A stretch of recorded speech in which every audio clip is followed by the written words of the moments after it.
అమ్మ నా గురించి ఒకటి ఉండవా? ఏముండాలి? నేను ఇన్స్టాగ్రామ్ లో వీడియో చూసిన, ఒకటి వైరల్ అవుతుంది ఫుల్ రాగి సంకటి అనికేసి. అది టేస్ట్ గా ఉందంటే చాలా మంది అంటున్నారు రాగి సంకటి ఉండు అంటున్నా. ఓకే, నాకు రాదు, బట్ ట్రై చేద్దాం, చూద్దాం ఎట్లా వస్తుంది. ఏం లేదు, నువ్వు వండుతావు, నాకు తెలుసు నువ్వు మంచిగా వండుతావు. నువ్వు వండితే టేస్ట్ గానే ఉంటుంది. Okay, let start. నేనైతే ఒక గ్లాస్ బియ్యం తీసుకున్నా ఫ్రెండ్స్. మీరు కూడా మీరు ఎంత తిందాం అనుకుంటారో దాన్ని బట్టి క్వాంటిటీని బట్టి తీసుకోవచ్చు. కాకపోతే రైస్ ఎక్కువ మెత్తగా ఉడకనివ్వాలి. ఉడికినాక రాగి పిండి ఉంటది కదా, రాగి పిండి అనమాట. చూస్తారు కదా ఎట్లా చేయాలని నేను చూపిస్తాను. నాకు రాదు, నేను ఫస్ట్ టైం ట్రై చేస్తున్నా. మేబీ ఎట్లా వస్తుందో నాకు ఒక ఎగ్జైట్మెంట్, టెన్షన్ ఉంది. చూద్దాం. మీరు కూడా మీకు నచ్చినట్టు చేసుకోవచ్చు. చూసే వాళ్ళకి ఆల్మోస్ట్ తెలిసి ఉంటుంది ఎట్లా చేయాలి ఏందని ఐడియా.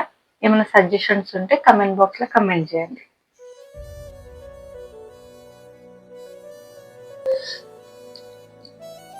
సూపర్ ఉంది రాగి సంగటి చికెన్ తో తింటే మంచిగా ఉంది. గైస్ మాకు రౌండ్ గా చేద్దాం అనుకున్నాం, రాలేదు. మంచిగా చికెన్ తో టేస్ట్ మస్తు ఉంది రాగి సంగటి. హ్యాపీ అడిగిన.